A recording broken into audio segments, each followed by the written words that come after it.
Chers adhérents à la formation continue de la foi, nous ne pouvons toujours pas nous rencontrer, mais malgré tout, nous pouvons garder le lien grâce à nos enregistrements des conférences que nous avons prévues pour cette année dans le cadre du cycle « Aimer, ils ont aimé le Christ et toi ». Cette troisième conférence, après celle qui nous a présenté la figure de Pierre, puis celle qui nous a présenté celle d'Augustin, sera consacrée donc à saint Ignace de Loyola. Notre intervenante, c'est Madeleine Winsbach. Madeleine Winsbach a travaillé dans l'enseignement catholique comme enseignante et puis aussi à la fin comme formatrice d'enseignants. Elle a donc des qualités pédagogiques tout à fait appréciables et appréciées, dont le service diocésain de formation permanente a profité de longues années puisqu'elle y a été bénévole pendant longtemps. Elle a suivi une formation à l'accompagnement spirituel, elle a obtenu une licence canonique auprès du centre Sèvres, le centre théologique des Jésuites à Paris, et elle peut donc se prévaloir du titre de théologienne. Actuellement, Madeleine fait partie de l'équipe de formation spirituelle du diocèse, qui elle-même est très imprégnée de la spiritualité ignatienne. À différents égards, donc, Madeleine est tout particulièrement bien qualifiée pour nous parler de saint Ignace. Alors, je lui passe immédiatement la parole. Bonne conférence. Eh bien, bonjour. Aujourd'hui, je vais donc vous parler d'Ignace de Loyola. Dans un premier temps, je vais parler de sa vie, mais sans rentrer dans tous les détails, mais en détaillant ce qui est important dans son chemin spirituel pour expliquer ce qu'il a vécu en Église et ce que nous gardons de lui aujourd'hui. Donc Ignace de Loyola est né en 1491 dans une petite bourgade du Pays basque espagnol qui s'appelle Loyola, qui existe encore. Et ce château existe encore à Loyola. Il est le dernier d'une famille de 13 enfants. À cette époque, on sait qu'il y avait beaucoup de morts en bas âge, donc on ne sait pas combien ont été véritablement élevés. Mais la conséquence de cela, c'est qu'il a été orphelin de mère à 4 ans. Il a vécu avec son père, dont il était proche, et son père est décédé lorsqu'il avait 15 ans. Alors, il a rejoint la cour du roi d'Aragon, où il était page. Le page, c'est celui qui était un peu l'intendant d'un chevalier, et puis il servait aussi à la cour. Il y gravit les échelons parce que c'était quelqu'un de très vif, de très volontaire, et qui ne craignait pas les sacrifices, si je peux dire. Et voilà qu'à 30 ans, sa vie va basculer. Ignace dirige les troupes au siège de Pampelune et il est très grièvement blessé. Il reçoit un boulet de canon qui lui brise une jambe et qui blesse très grièvement l'autre jambe. Et comme c'était un noble, on ne l'a pas fait prisonnier de guerre et on l'a reconduit au château de Loyola pour y faire sa convalescence. Donc de retour à Loyola, eh bien, il a subi des opérations très dures. Il a été au bord de la mort, vraiment, et il a souffert beaucoup pendant au moins 1 an. Et au bord de la mort, il a reçu les derniers sacrements, la veille de la Saint-Pierre et Saint-Paul, dit-on, et il admirait beaucoup Saint-Pierre. Et presque miraculeusement, son état s'est amélioré. Alors qu'il ne pouvait plus manger, qu'il était vraiment très faible, il a pu se remettre à manger et retrouver un peu de vigueur. Qu'est-ce qu'on peut faire quand on est allongé, la jambe immobilisée, etc., si ce n'est lire? Alors il a demandé s'il n'y avait pas dans le château des romans de chevalerie, parce que c'était la grande mode à l'époque. Malheureusement, de romans de chevalerie, nenni. Alors on lui a apporté ce qu'il y avait, c'est-à-dire Vita Christi, une vie du Christ qui était écrite à cette époque-là, et puis une vie de saint. Il était chrétien, hein, mais bon, voilà, le roman de chevalerie l'intéressait un peu plus. Et il s'est mis à lire la vie du Christ et il s'est mis à lire la vie des saints. Il était donc allongé pendant des heures entières à penser. Voilà. Il laissait aller, comme il racontera à la fin de sa vie, il laissait aller ses pensées. Il n'avait pas grand-chose d'autre à faire, le pauvre. Et alors, dans ses pensées, eh ben, il y avait une brave dame de la cour, une belle dame de la cour, qu'il espérait pouvoir retrouver lorsqu'il aurait récupéré un peu la forme et la santé. Et il se disait, voilà, comment je pourrais lui parler, comment je pourrais peut-être la courtoiser, etc. Enfin, il se voyait en présence de cette dame, et ça lui faisait beaucoup de bien. Il était réconforté, heureux, lorsqu'il pensait à cette dame qu'il espérait retrouver dans une vie récupérée, si je peux dire. Et puis, à d'autres moments, et il dit qu'il pensait longuement à cette dame de la cour. Il raconte ça à la fin de sa vie, tout à fait à la fin de sa vie. Et à d'autres moments, dit-il, il pensait aussi longuement à tous les saints, particulièrement à saint François, et si je l'imitais en suivant le Christ.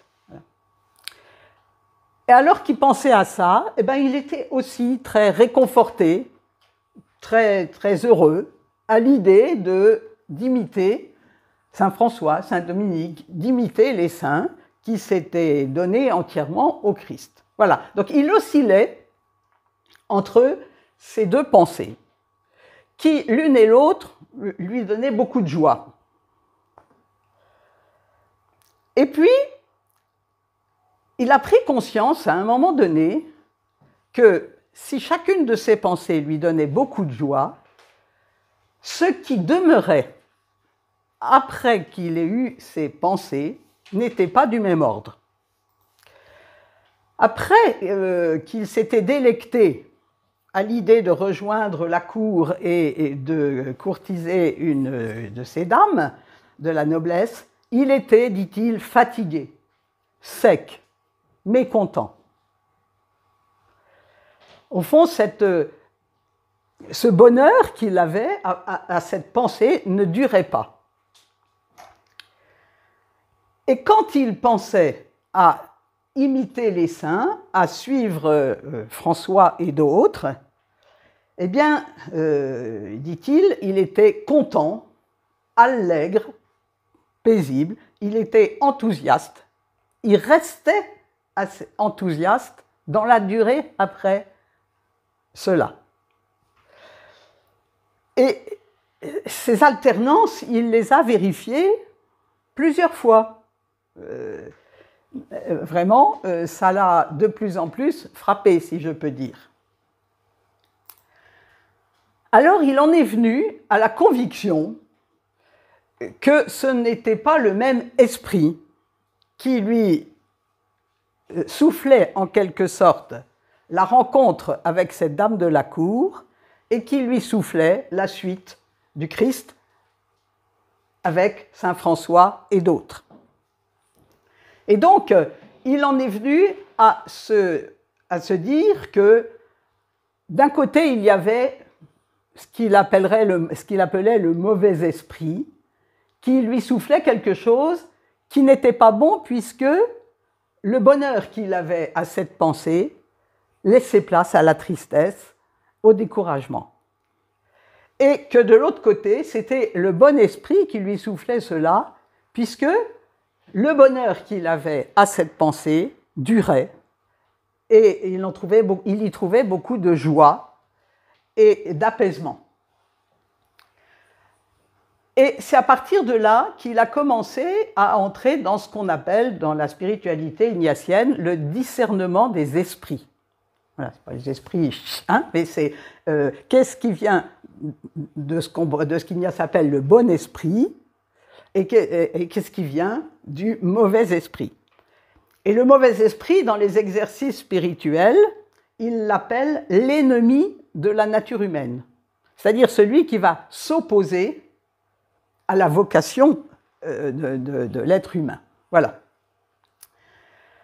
Alors, il en est venu à parler de désolation et de consolation. J'y reviendrai tout à l'heure quand j'expliquerai un peu plus le discernement.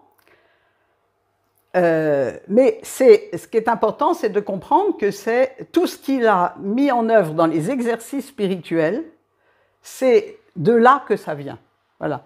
C'est à partir de son expérience qu'Ignace a conçu ce qui est l'apport le plus important qu'il ait fait à l'Église, hein, les exercices spirituels, qui sont un chemin de discernement en vue de choisir ce qui est bon pour nous, pour notre vie. Donc, je reviendrai plus en détail sur la désolation, consolation et le discernement des esprits, mais voilà, c'était important de situer d'où vient cela, parce que Ignace est un homme pragmatique. C'est pas un intellectuel qui apprend des choses dans les livres et qui les applique. C'est quelqu'un qui apprend à partir de son expérience. Hein.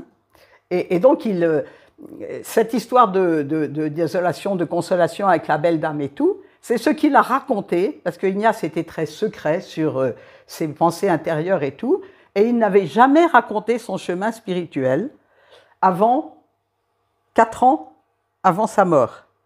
Comme Ignace commençait à perdre un peu de sa vigueur et de sa santé, ses compagnons ont insisté pour qu'il raconte son chemin. Et Ignace résistait un peu parce que ce n'était pas son genre de se confier comme ça, mais il a dit, voilà, je vais le faire pour être utile aux âmes. Voilà, son gros souci, c'était d'être utile aux âmes. Et c'est donc vers la fin de sa vie qu'il a raconté tout ça. Et ça, c'est important parce que il aurait pu ne pas raconter d'où venaient les exercices à partir de son expérience. Mais ça avait été tellement important pour lui qu'il l'a expliqué, si je peux dire. Hein. Et à partir de ce discernement, de la prise de conscience que d'un côté, c'est le bon esprit, c'est ce qui vient de Dieu, on va dire, et de l'autre côté, ce qui vient du malin, eh bien, ça a conforté en lui une décision ferme, et son expression, c'était « faire des exploits pour l'amour de Dieu ».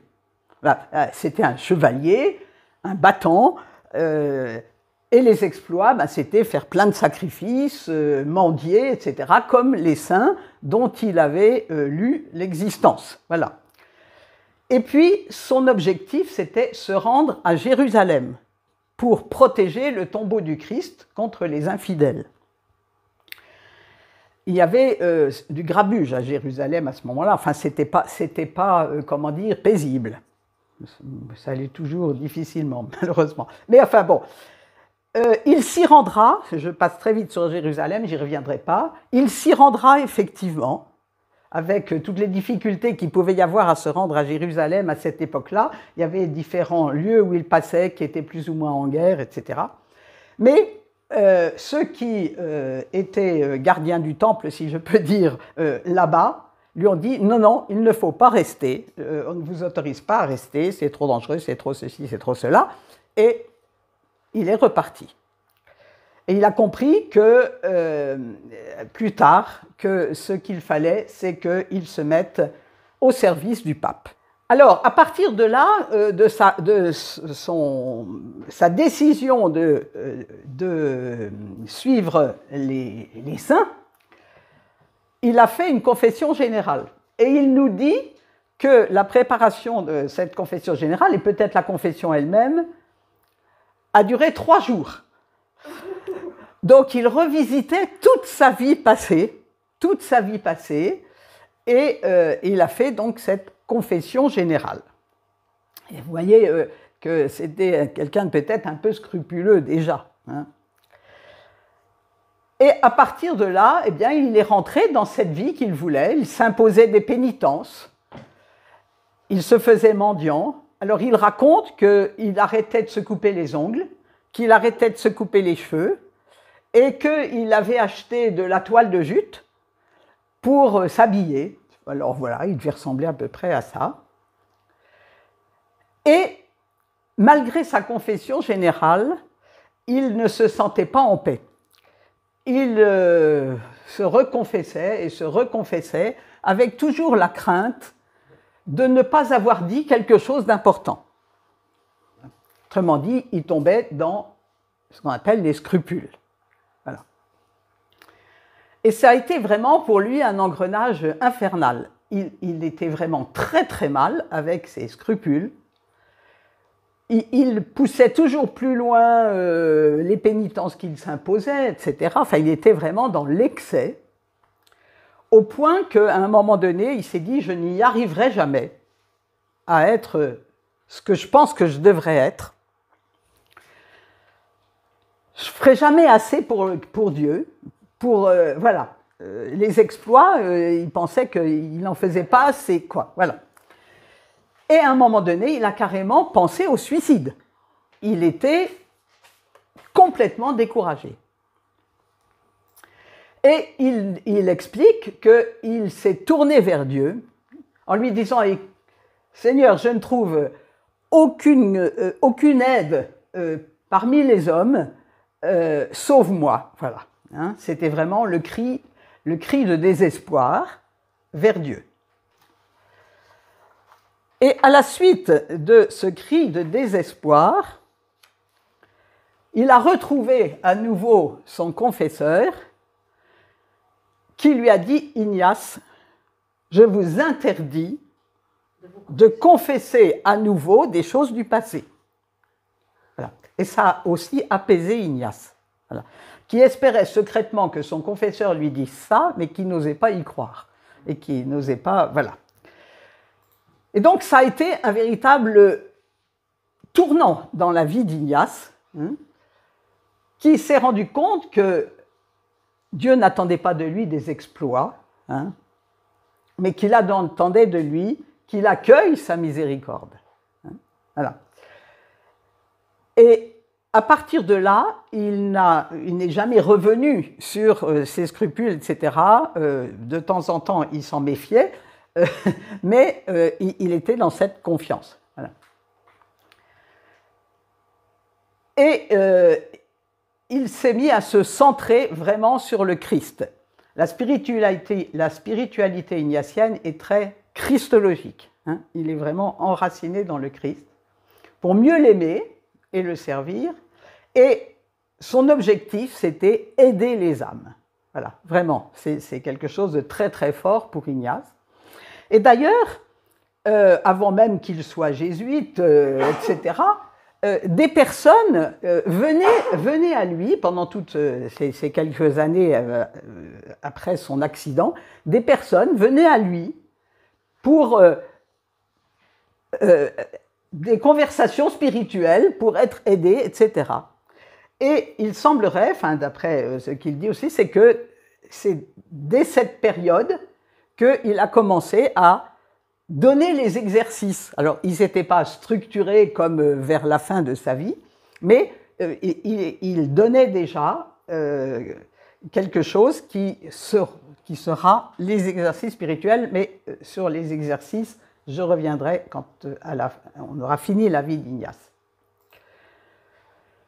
Alors, bon, je passe très rapidement sur ce qui a suivi, mais comme il faisait le discernement des esprits, etc., alors l'Inquisition le soupçonnait d'illuminisme. Il y avait une espèce de secte à l'époque qui s'appelait les Illuminés, et Ignace était considéré comme un illuminados, je crois, il disait en espagnol, comme un illuminé. Et il a été emprisonné plusieurs fois par l'Inquisition, et il a dû présenter ses exercices. Voilà, et je pense que peut-être C'est peut-être là aussi qu'il a dû les formaliser davantage, parce qu'on lui demandait d'en rendre compte. Voilà.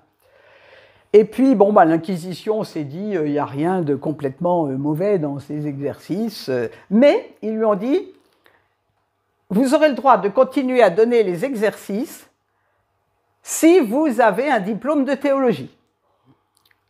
Et Ignace, qui n'avait pas fait de grandes études, qui avait 40 ans à l'époque, pas loin de 40 ans, s'est lancé dans des études de théologie pour pouvoir continuer à donner les exercices.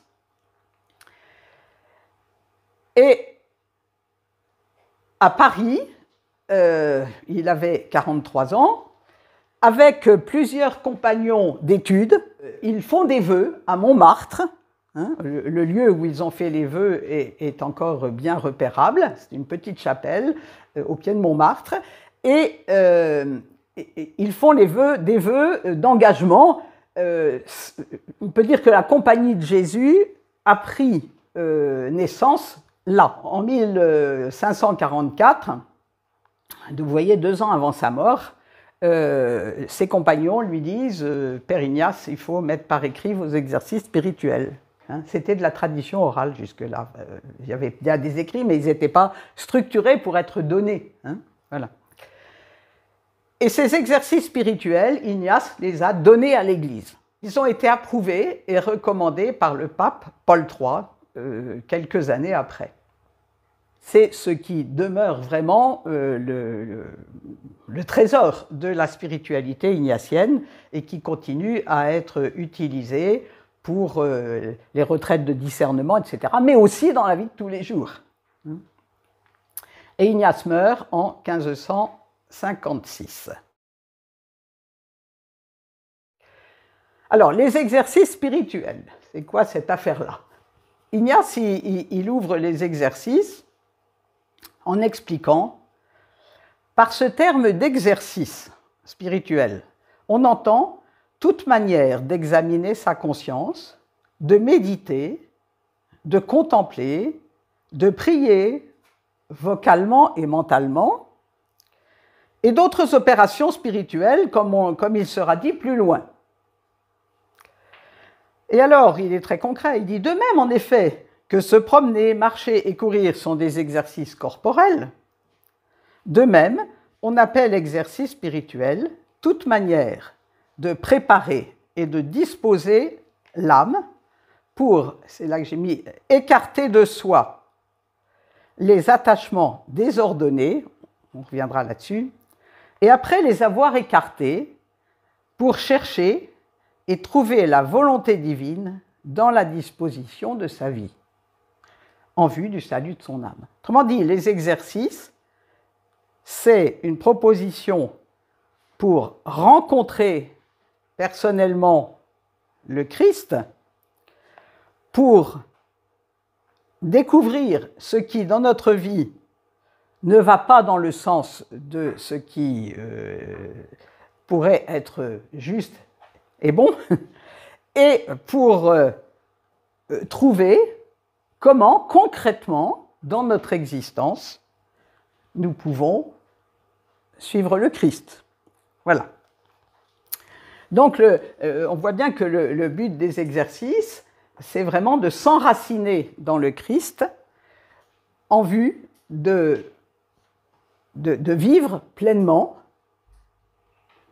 ce qu'il nous demande. Voilà. Il y a beaucoup de mots piégés dans tout ça. La volonté de Dieu.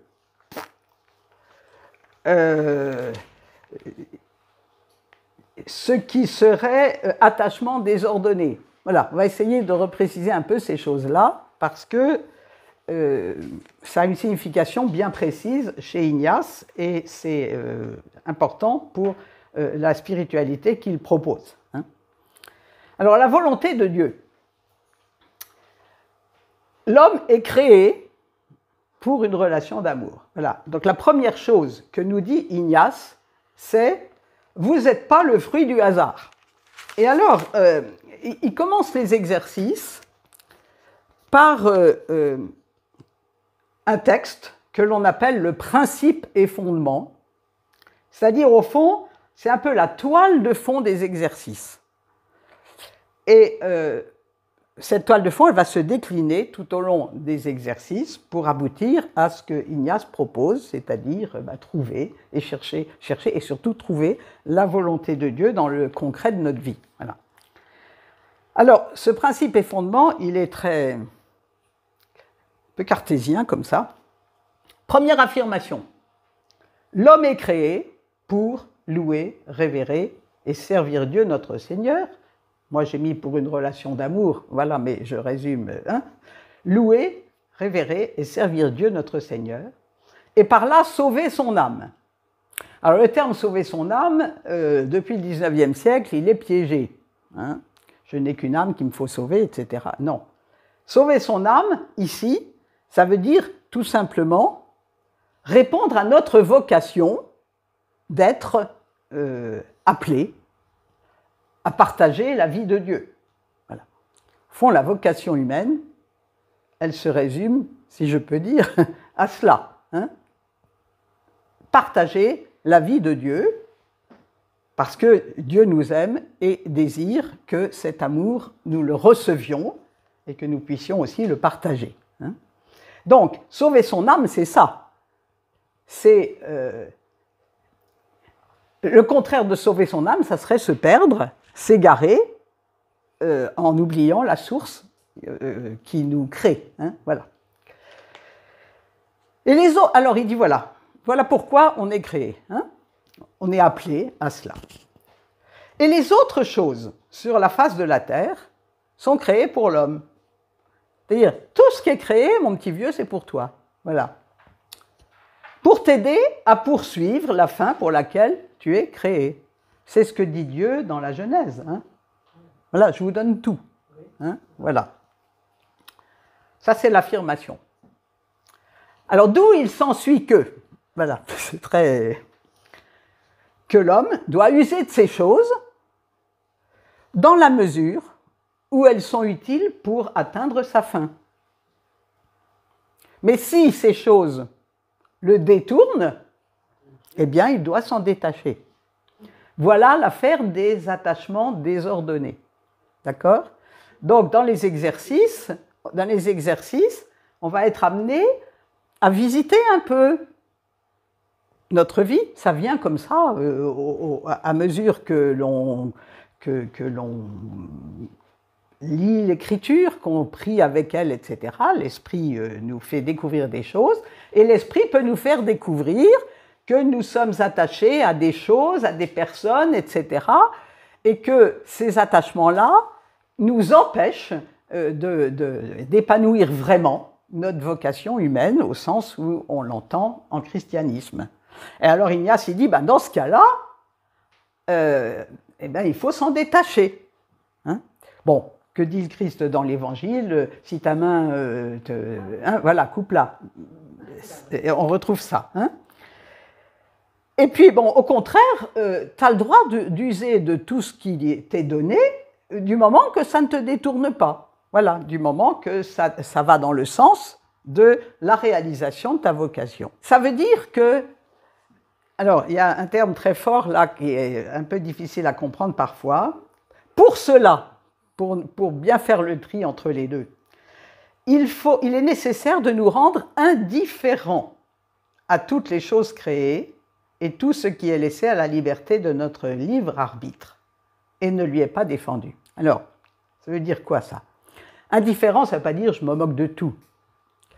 Ça veut dire je ne préfère pas a priori telle chose plutôt que telle autre parce que ce qui m'importe, c'est de préférer ce qui ira dans le sens de l'amour, dans le sens de ce pourquoi je suis créé. Donc il dit, il faut nous rendre indifférents. Et cette indifférence, elle est capitale si on veut faire un vrai discernement. Si je me demande si je dois choisir plutôt d'aller cueillir les vendanges à Bordeaux ou bien aller accompagner ma grand-mère dans un voyage, Eh bien, si je veux discerner cela dans la vie de tous les jours, ça suppose que je ne me dise pas a priori que d'emblée, c'est ça qui est bon. Parce qu'à ce moment-là, il n'y a pas de discernement. J'ai déjà décidé. Voilà. Et pour un discernement de vocation, par exemple, comme c'est un peu l'objectif, parfois, enfin souvent dans les discernements vocationnels, on utilise les exercices spirituels. Ça suppose, si par exemple je pense que je suis appelé à la vie religieuse, eh bien, je pose cela devant le Seigneur et devant la personne qui m'accompagne au début de la retraite, et je ne m'en occupe plus en quelque sorte. C'est-à-dire que si je pense que c'est à cela que je suis appelé, je le laisse et je me rends indifférent à ce qui pourra advenir. C'est-à-dire, soit ça me sera confirmé, soit au contraire, je découvrirai que, ben non, c'est une autre voie par laquelle je vais davantage servir le Seigneur et davantage aimer mes frères. Donc, l'indifférence, c'est pas on s'en fout, c'est je décide de laisser le plateau de la balance en équilibre et pas a priori de le faire pencher d'un côté ou de l'autre. Et je vais avancer dans la prière, la méditation avec l'écriture, la relecture de ma vie, etc. Et en avançant, petit à petit, je sentirai qu'il y a un plateau où le poids est plus important. Le poids de vie, j'allais dire, est plus important. Et à ce moment-là, je vais décider. Voilà. Bon, je fais de l'accompagnement spirituel et j'accompagne des retraites, entre autres. Et je me souviens d'avoir accompagné un jeune homme qui cherchait à discerner en vue, enfin c'était la retraite de fin de propédeutique, c'est il y a un certain nombre d'années, donc c'est totalement prescrit. Mais l'un des retraitants que j'avais ne quittait jamais le fait qu'il allait devenir prêtre. Et il ne s'est jamais véritablement mis dans l'indifférence. Voilà. Il a conclu que c'est bien à ça que le Seigneur l'invitait, mais il n'y avait pas eu de discernement. C'est-à-dire qu'il a confirmé ce qu'il avait pensé et ce à travers quoi il interprétait tous les textes bibliques que je lui donnais. Cette expérience, elle montre que la personne qui accompagne les exercices, la personne qui donne les textes pour prier, etc., qui écoute le retraitant dans ce qu'il vit, etc., donc qui accompagne les exercices, n'entre pas dans le fort intérieur de la personne qui l'accompagne. Tant que ce jeune homme ne se laissait pas déplacer par le Christ à travers les textes que je lui proposais, moi je ne pouvais rien faire d'autre que de continuer à avancer avec lui et de constater qu'il ne parvenait pas à cette indifférence dont je vous parlais. Voyez l'exemple pour comprendre vraiment ce qu'est l'indifférence. Donc voilà, il nous faut être indifférent, ne pas choisir honneur plutôt que déshonneur, longue vie, etc. Mais que, alors la fin est très importante, mais que nous désirions et choisissions uniquement ce qui nous conduit davantage c'est un mot très ignatien, à la fin pour laquelle nous sommes créés. Vous voyez, c'est désirer et choisir, mais que nous désirions et choisissions uniquement ce qui nous conduit davantage à la fin pour laquelle nous sommes créés. C'est vrai que cette phrase, elle est extrêmement importante et c'est tout le fondement du discernement. Alors, je vous ai mis l'image là de la fresque de Michel-Ange sur la création, parce que je trouve qu'elle est très intéressante pour comprendre notre vocation. Si on regarde Dieu, on voit qu'il est complètement tendu vers Adam, mais complètement tendu. Voilà. C'est lui qui a l'initiative. Adam, il est là. Qu'est-ce que je fais? Qu'est-ce que je ne fais pas? Et si vous regardez bien, il suffirait que Adam lève l'index et il rejoindrait l'index de Dieu. Notre vocation, c'est ça, au fond. Hein? Voilà. On est désiré par Dieu, on est créé par lui, on est appelé par lui, mais il ne nous prendra jamais de force. C'est à nous d'accepter cette offre. Hein? Voilà. Et moi, j'aime à penser que le Christ, c'est l'homme qui, lui, a toujours tenu la main de Dieu. C'est-à-dire cette espèce de mollesse d'Adam qui tient à peine la main, qui ne tient pas la main de Dieu, qui est tout près, mais pas loin. Eh bien, le Christ, lui, nous a montré une vie d'homme branché, si je peux dire, sur son Père. Hein, voilà. Avec des temps réguliers de rencontres intimes avec son Père et des temps de service du prochain, d'écoute, etc. Donc, écarter les attachements désordonnés, je l'ai déjà dit, c'est les attachements donc, qui m'éloignent du Créateur, qui m'éloignent de la vie. Hein. Alors, j'aimerais dire 3 mots sur la volonté de Dieu, parce que là aussi, il y a souvent beaucoup d'ambiguïté sur cette expression. La devise des jésuites, c'est Ad Maiorem Dei Gloriam, c'est-à-dire pour la plus grande gloire de Dieu. Alors, la gloire de Dieu, c'est quoi? On a beaucoup de mots qui sont un peu piégés hein, dans notre histoire. Alors, ce qui glorifie, j'ai été reprendre ce que dit le Christ là-dessus, en substance, hein, ce qui glorifie mon Père, c'est en Saint Jean, hein, c'est que vous produisiez du fruit et que vous soyez pour moi des disciples. La gloire de Dieu, ce n'est pas la gloire d'un roi qui serait au-dessus de tous ses sujets, etc. La gloire de Dieu, c'est l'homme vivant. Voilà. C'est-à-dire, ce qui rend gloire à Dieu, eh bien, c'est d'accueillir sa vie. Comme Ignace nous le dit dans le début du Principe et Fondement. Hein. Et comme le Père m'a aimé, moi aussi je vous ai aimé, demeurez en mon amour. Et ce que je vous commande, c'est de vous aimer les uns les autres. La volonté de Dieu, c'est donc cela. C'est pas que je fasse un pas ici ou là, c'est pas que je me mette une bure jaune ou verte, c'est pas que j'aille chez les sœurs de ceci ou les sœurs de cela, etc. Tout ça, ce ne sont que des moyens. Importants, mais que des moyens.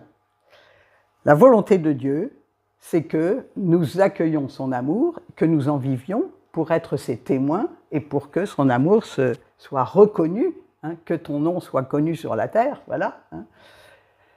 Donc, c'est vraiment important de placer là la volonté de Dieu pour ne pas penser que quand on cherche quelle est la volonté de Dieu pour moi, il aurait prévu un plan tout fait, et que malheur à moi si je ne trouve pas ce plan-là, hein, comme s'il fallait faire une chasse au trésor pour découvrir la volonté de Dieu. J'insiste un peu là-dessus parce que c'est quand même parfois ce qui traîne un peu dans les consciences. Hein. Chez Ignace, il n'est pas du tout question de ce type de recherche. Hein. Il est question de sentir qu'est-ce qui, à partir de ce que je suis, de mes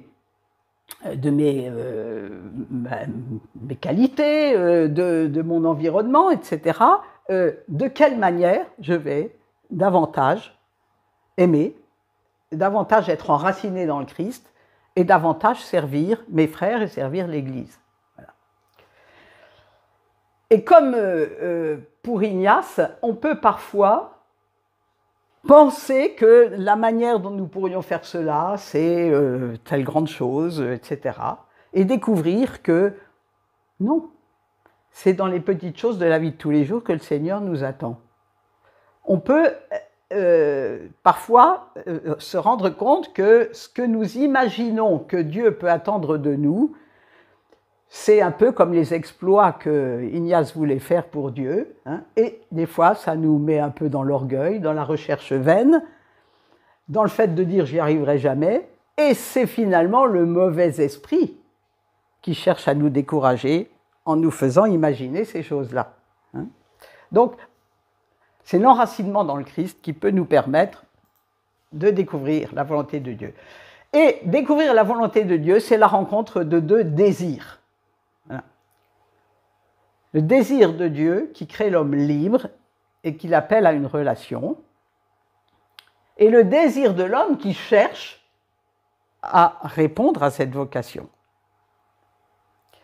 Le mot désir chez Ignace est primordial. Dans tout exercice qu'il propose, il dit toujours d'exprimer son désir. Avant de prier sur un texte, il nous dit « exprimez votre désir ». Ce n'est pas du tout de l'égoïsme, c'est... oui, voilà. Voilà. Cherchez, quand je vais prier ce texte, qu'est-ce qui m'habite comme désir profond et quelle grâce j'ai envie de demander au Seigneur. Alors ça peut être la grâce de le rencontrer vraiment dans ce temps de prière. Ça peut être la grâce de recevoir un éclairage pour ce que je vis actuellement. Enfin bref, mais le fait d'oser exprimer le désir, eh bien ça m'ouvre à la grâce. Mais regardez l'Évangile. Quand Jésus rencontre un aveugle, vous ne croyez pas qu'il sait d'avance ce que l'aveugle il a envie d'obtenir? Voilà. Vous ne croyez pas qu'il sait d'avance ce que l'aveugle a envie d'obtenir? Tu as envie de lui dire, ben attends, tu te moques un peu du monde. Voilà, voilà. Or, Jésus, c'est exceptionnel qu'il fasse un miracle sans avoir demandé « Que veux-tu que je fasse pour toi ?» Voilà. C'est exceptionnel. Il y en a un ou deux, il y en a au moins un, la femme courbée, mais il y en a sûrement d'autres, mais la plupart du temps, il invite la personne à exprimer son désir. Et le fait d'exprimer son désir, c'est un acte de confiance. Quand il dit « ta foi t'a sauvé », eh bien, c'est parce que tu as osé exprimer ton désir face à moi, et le fait d'avoir exprimé ton désir face à moi, ça prouve que tu as confiance dans le fait que je peux répondre. Si je demande quelque chose à quelqu'un, c'est que je pense qu'il peut me répondre. Sinon, je ne lui demanderai pas. Voyez ? Et c'est une manière aussi, on pourrait dire, bon, ben, le Seigneur, il a qu'à me dire ce qu'il a, il a qu'à me dire ce qu'il a à me dire, il a qu'à me donner ce qu'il a à me donner. Il sait mieux que moi, sans doute. Mais ce n'est pas comme ça que ça se passe dans la relation avec le Seigneur. Le Seigneur, il me veut libre. Et donc, si il m'impose son désir alors que ça ne rejoint pas en moi un désir profond, eh bien, ça ne peut pas matcher, comme on dit aujourd'hui. Hein. Ça ne marchera pas. D'accord ? Donc voilà. Alors, dans les exercices spirituels, ce qu'Ignace propose, c'est bien sûr, mais dans la vie de tous les jours aussi, hein, parce que quand on a vécu les exercices, ça implique, ça instruit notre manière de prier et d'être dans la vie de tous les jours. Se centrer sur le Christ, le contempler dans les évangiles. Alors, Ignace, il dit, pour mieux le connaître, afin de l'aimer davantage et de le suivre. Intéressant, je ne sais pas si vous voyez, mais c'est les 3 étapes que notre évêque nous a proposées. Connaître le Christ. Pour l'aimer, ça suppose que j'apprenne à le connaître. Mais une fois que je le connais davantage, eh bien, il va m'inviter à le suivre. C'est-à-dire, je vais désirer être avec lui dans ma vie de tous les jours. Voilà. Donc ça, c'est la grâce que Ignace nous invite à demander dans les contemplations évangéliques. Et donc, à partir de là, eh bien, c'est là que je vais progressivement découvrir que dans ma vie, telle ou telle manière de vivre va davantage correspondre à ce que je sens comme important en moi que tel ou tel autre. Et c'est là que progressivement le discernement va pouvoir se faire. Alors, le discernement, il se fait aussi par ce qu'Ignace appelle les alternances des mouvements intérieurs. Je reviens là sur mon histoire de désolation et de consolation qu'Ignace vivait quand il était sur son lit à Loyola. Lorsque je pense à tel événement de ma vie, etc., ou lorsque je prie sur un texte biblique, eh bien, je vais laisser ce texte un petit peu pénétrer en moi, et si j'y suis ouvert, il va se passer quelque chose en moi. Je peux dire les choses comme ça, c'est-à-dire je vais sentir de la paix, de la joie, un désir d'avancer avec le Christ, etc. Et là, Ignace dit, ça c'est la consolation. Voilà. Et c'est ainsi que le Seigneur nous désire tout le temps. Voilà. Consolation, elle est le fruit du bon esprit. Voilà. Et puis, à d'autres moments, je vais être tourmenté, alors parfois, on peut être, je prends des exemples concrets pour essayer d'expliquer un peu ça. Je suis en train de prier sur un texte, Zachée, je ne sais pas quel autre texte, et à ce moment-là, je goûte la présence du Seigneur. Je suis émerveillée de sa générosité, voilà, je suis vraiment dans une belle consolation. Et tout à coup, va me traverser l'esprit, tout ça c'est trop beau, mais tout ça c'est des fadaises, etc., etc. Bon. Et je ne vais rien comprendre. Et à ce moment-là, c'est là que la personne qui accompagne va pouvoir aider, parce qu'il y a eu alternance de consolation et de désolation. Et ce qui est important, c'est de voir à quel moment la désolation est arrivée et de quelle manière. Et là, que s'est-il passé, à votre avis?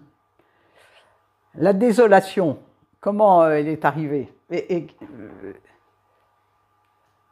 Au moment, alors Ignace, il dit, ça c'est le fruit du mauvais esprit. C'est-à-dire qu'au moment où tu avances de plus en plus avec le Seigneur, dans la consolation, le malin, ça ne lui plaît pas. Il dit, non, attends, il va m'échapper celui-là. Bon, ou celle-là. Hein? Et il va nous faire douter. Voilà. Bon. Alors là, cette désolation-là, eh bien, on peut tout de suite, avec un peu d'entraînement, se rendre compte que c'est une tentation pour détourner de la voie vers laquelle la personne allait. Au contraire, à d'autres moments, je peux être dans une certaine désolation. Alors Ignace, il dit, la consolation, c'est quand je vais de plus en plus vers l'amour de Dieu, qu'il y a un accroissement de foi, d'amour, de charité. Voilà, je me sens vraiment... Et puis la désolation, c'est tout le contraire. C'est-à-dire quand l'âme est toute triste, comme si elle était séparée de Dieu. Comme si elle était séparée de Dieu. À d'autres moments, je peux me sentir lourd, dans la lourdeur, dans la tristesse, comme si, effectivement, j'étais séparée de Dieu. Comme si... voilà. Et là aussi, je dois regarder comment c'est arrivé cette affaire-là? C'est-à-dire, quand ce sentiment intérieur est arrivé, est-ce que j'étais dans une période où je vivais une vie de prière, une relation au Christ, une relecture de ma vie, etc., qui me permettait d'aller plus vers... Ou bien est-ce que ce serait ma mollesse un peu le fait, bon, je me dis, le Seigneur, de toute façon, il s'occupe de moi je n'ai pas besoin de faire d'efforts. Et à ce moment-là, cette pseudo-désolation, elle peut être le fruit du bon esprit, qui vient, comme dit Ignace, me réveiller, me chatouiller un peu, pour me dire, attention, si tu oublies ce pourquoi tu es créé, si tu oublies de me rencontrer de temps en temps, etc., pour que notre relation se solidifie, eh bien, celui qui a envie il va t'encourager dans le mauvais sens. Voilà. Donc vous voyez, le discernement des esprits, c'est quelque chose de cet ordre-là. Je ne peux pas m'étendre beaucoup plus dessus, mais est-ce que vous voyez ce que je veux dire? Donc, j'ai un choix à faire. Comment choisir ce qui est le meilleur? Alors, évidemment que ce que dit Ignace sur notre vocation, la toile de fond dont je parlais tout à l'heure, va servir pour le discernement. Voilà. C'est-à-dire, c'est toujours ça, c'est en fonction de cela que je vais pouvoir discerner. Si je n'ai pas de boussole, je ne peux pas choisir une route. Donc, ma boussole, c'est ce pourquoi je suis créé. Bon. Et c'est le Christ. Écouter sa parole et contempler sa vie. Ça, c'est un des volets qui est très important pour le discernement. Au fond, c'est le livre des Écritures. Hein? Et je dois peser les alternatives du choix dans la prière. Donc, si je reprends mon exemple de tout à l'heure, faire les vendanges à Bordeaux, ou est-ce que j'accompagne ma grand-mère pour faire un petit voyage dans les environs? Eh bien, Ignace nous dit, dans un premier temps, si tu es en balance, eh bien, tu gardes la balance en équilibre. Voilà. Et puis, tu fais attention au mouvement intérieur. Alors, dans la vie de tous les jours, on peut vraiment vivre cela. Demander au Seigneur de nous éclairer sur le choix qui serait le plus pertinent. Les deux sont bons. Vous voyez, ici, ce n'est pas un choix entre quelque chose de bon et quelque chose de mauvais, sinon il n'y a pas de choix. Bon, en général, quand il y a un choix à faire, c'est qu'on pense que les deux peuvent être bons, c'est deux chemins qui peuvent être bons. Le problème, c'est que je ne peux pas prendre les deux en même temps et quel est le meilleur? Voilà. De même, pour un discernement de vocation de vie, je ne peux pas être à la fois religieux et marié. Bon, et à ce moment-là, qu'est-ce qui est le meilleur? Je ne peux pas être à la fois religieux contemplatif et apostolique. Alors, qu'est-ce qui est le meilleur? Etc. Voilà. Le choix, c'est entre deux choses qui potentiellement sont bonnes. Hein? Et donc, je dois demander la grâce du discernement et être attentif au mouvement intérieur. Alors, quelque chose qui peut être très utile dans la vie de tous les jours, c'est de faire ce qu'Ignace faisait sur son lit. C'est-à-dire, je vais me mettre dans la perspective d'aller faire les vendanges à Bordeaux. Et je vais laisser les mouvements intérieurs venir, c'est-à-dire comment je me sens dans cette perspective-là, quel goût ça me donne, etc. Et puis, je peux me remettre dans l'autre perspective et petit à petit sentir, là c'est vraiment, il y a quelque chose de l'ordre de l'affect qui va jouer, sentir ce qui me paraît avoir plus de poids, si je peux dire, par rapport à ce que j'estime être, encore une fois, ma boussole. Hein? Et lorsque je fais un choix de cette manière, que ce choix, ce n'est pas en 5 minutes que ça se fait, ça peut être en plusieurs jours, ou ça peut être assez rapide, ça dépend des fois. Mais quand je vais vraiment peser mon choix comme cela dans la prière, et ensuite confier au Seigneur ce qui me paraît ressortir pour qu'il me le confirme, eh bien, à ce moment-là, j'engage ma liberté. Vous voyez, ce n'est pas le Seigneur qui me dit « tu dois aller à Bordeaux ou tu dois accompagner ta grand-mère ». C'est, dans la prière, il peut m'aider à sentir ce qui sera le meilleur. Voilà. Et quand j'ai réussi à prendre une décision en pesant comme cela, eh bien, ça donne une extrême liberté.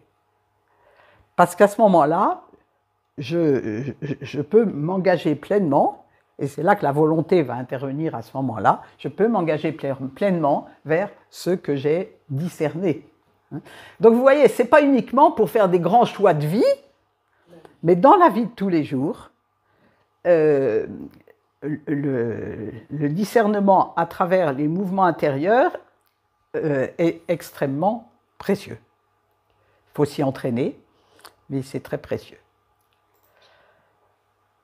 Voilà, et comme je vous le disais, confiez ce choix au Seigneur, parce que c'est avec lui que je vais avancer.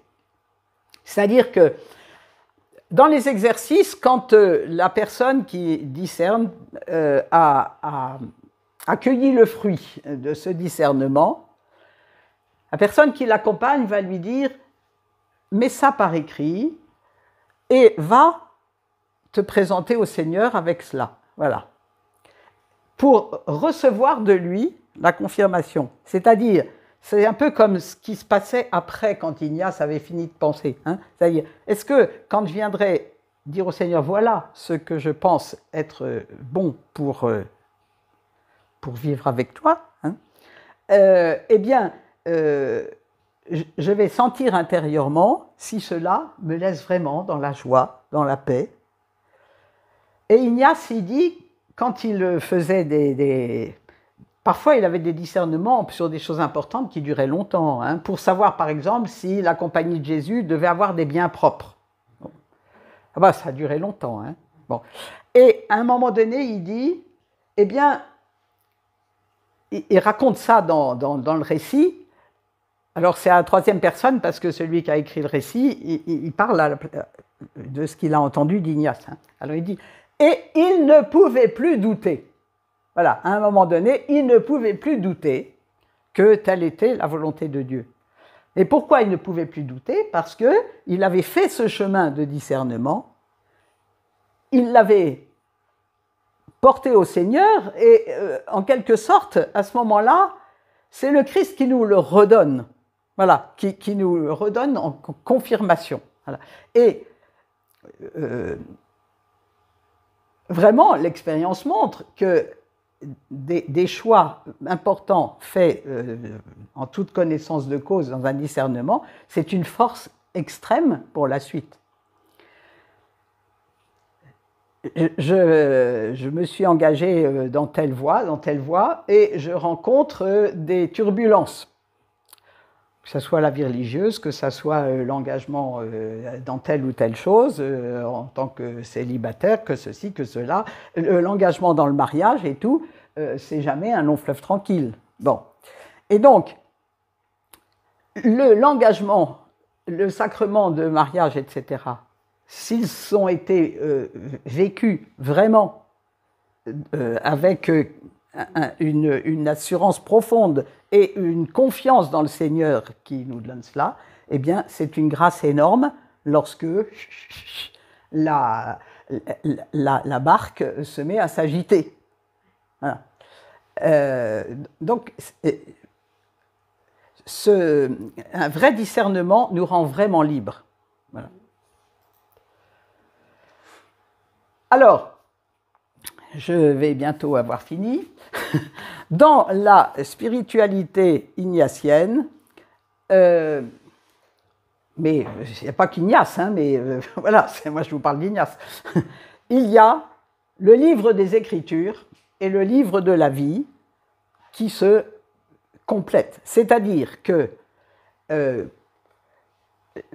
vie spirituelle qui est proposée, c'est à la fois, eh bien, effectivement, la contemplation, prier avec les Écritures, hein, méditer, contempler, prendre le temps de laisser ces paroles devenir parole vivante pour nous. Et puis le livre de la vie, c'est-à-dire, le Christ, je ne le rencontre pas que dans l'Évangile, ou voilà, je le rencontre aussi dans ma vie de tous les jours. Voilà. Et Ignace, il appelait ça l'examen particulier. Et quand les jeunes jésuites faisaient leurs études, Ignace leur disait, si, à cause des études, vous avez du mal à être fidèle dans l'oraison, c'est-à-dire la prière avec la parole de Dieu, eh bien, surtout, ne négligez pas l'examen. C'est-à-dire, ne négligez pas ce temps où vous reprenez votre journée avec le Seigneur pour lui rendre grâce pour ce qui a été vécu, lui parler aussi de ce qui a pu être un peu plus lourd, un peu plus difficile, lui confier ce qui vous soucie, enfin voilà, bon. Et ceci, c'est une prière, c'est-à-dire ça se fait dans la prière. Ce n'est pas une démarche avant tout psychologique ou introspective. Et donc, la rencontre du Christ dans les Écritures nous aide à le rencontrer dans la vie. C'est sûr que si je ne fréquente pas du tout les Écritures, je ne vais pas pouvoir reconnaître la présence du Christ dans ma vie. Et la présence du Christ dans ma vie m'aide à approfondir sa parole dans les Écritures. On marche sur deux pieds, et c'est vraiment les deux pieds importants de la spiritualité d'Ignace. À la fin des exercices, donc la personne est censée avoir fait son discernement, et puis ensuite a suivi le Christ dans sa passion, dans sa résurrection. Et à la fin des exercices, Ignace propose une contemplation qui s'appelle ad amorem, qui se traduit par pour obtenir l'amour, mais la traduction n'est pas facile. Et voilà la grâce qu'il propose de demander. Demander une connaissance intérieure de tout le bien reçu pour que moi, le reconnaissant pleinement, c'est-à-dire reconnaissant pleinement tout le bien reçu que Dieu me donne, je puisse en tout aimer et servir sa divine majesté. Voilà, on ne dirait plus les choses comme ça aujourd'hui, sa divine majesté, ce n'est pas une expression. Mais voilà, du temps d'Ignace, c'était l'expression. Voilà. Donc, demander une connaissance intérieure de tout le bien reçu pour que je puisse en tout aimer et servir Dieu. Voilà. À la fin des exercices, il propose cela. On pourrait dire, tous les exercices, ils ont déjà fait ça, mais tout d'un coup, pof, il en rajoute là une couche avec cette contemplation pour parvenir à l'amour. Alors, il dit que je pèse avec beaucoup d'émotion ce que le Seigneur fait pour moi, ce qu'il me donne. Et considérer, alors c'est très fort ça, qu'il désire lui-même se donner à moi autant qu'il le peut, selon son dessein divin. Voilà, alors il dit prenez le temps de considérer ça, prenez le temps que ça fasse le tour en vous, cette affaire-là. Et normalement, c'est quelque chose, quand on arrive à la fin des exercices, on l'a quand même un peu expérimenté, pesé. Voilà, donc il nous dit prenez le temps de peser tout ça. Et réfléchir en moi-même, ça c'est très... Ignace, c'est beaucoup réfléchir en moi-même, en considérant, en toute raison et justice, ce que je dois offrir à sa divine majesté. Et voilà, je reconnais tout le bien reçu. Je me dis, tout ce qu'il me donne, je réfléchis à ce que moi, je peux donner aussi. Voilà, l'amour, c'est un échange. Donc, qu'est-ce que je peux donner? Et c'est là que vient cette prière qui est assez connue comme la prière ignatienne. Hein. Alors il dit, voilà, comme quelqu'un qui fait une offrande avec beaucoup d'émotion. Alors qu'est-ce qu'il nous dit? Prends, Seigneur, et reçois toute ma liberté, ma mémoire, mon intelligence et toute ma volonté, tout ce que j'ai et tout ce que je possède. Waouh! Bon, alors tout ça, je désire le donner au Seigneur. Bon. C'est toi qui m'as tout donné, à toi, Seigneur, je le rends. Tout est à toi, dispose-en selon ton entière volonté. Comment on réagit à cette affaire-là? À la fin d'un temps où librement... Moi, j'aurais tendance à dire au petit père Ignace, là, il y a quand même comme un défaut, parce que pendant tous les exercices, tu as demandé à la personne d'être libre pour accueillir la volonté de Dieu, mais là, tu dis, dispose-en, tu disposes de tout selon ton entière volonté. Alors, voilà, j'ai fait un discernement, puis tout d'un coup, finalement, c'est comme si j'en avais pas fait, hein, puisque je dis, ben voilà, tout ce que j'ai reçu, je te le donne, et fais-en ce que tu veux. Bon, s'il s'arrêtait là, moi, voilà ce que je dirais à Ignace. Mais il ne s'arrête pas là. Et la dernière phrase est capitale. Donne-moi seulement de t'aimer et donne-moi ta grâce, elle seule me suffit. Alors ça éclaire tout le reste. Vous saisissez que là, Ignace, il peut dire tout ce qu'il a dit avant, et moi, s'il m'est donné de prier vraiment cette prière, je peux le faire, si j'ai compris ce qu'est la volonté de Dieu, au sens où je l'ai dit tout à l'heure, c'est-à-dire, voilà, donne-moi seulement de t'aimer. Si je t'aime vraiment, eh bien, mon désir, il rejoindra profondément le tien. Et donc, ce que tu me suggéreras comme étant ta volonté, eh bien, ça ne peut pas m'emmener dans les orties. Ça ne peut que m'emmener sur un chemin de vie.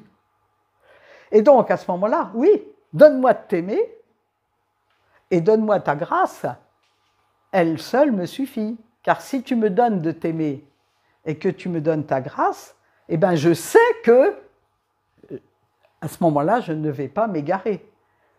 Et que ma volonté, elle va rejoindre la tienne, c'est-à-dire que je vais engager ma liberté dans le sens de ce qui est bon en fonction de la vocation pour laquelle je suis créé. Amen.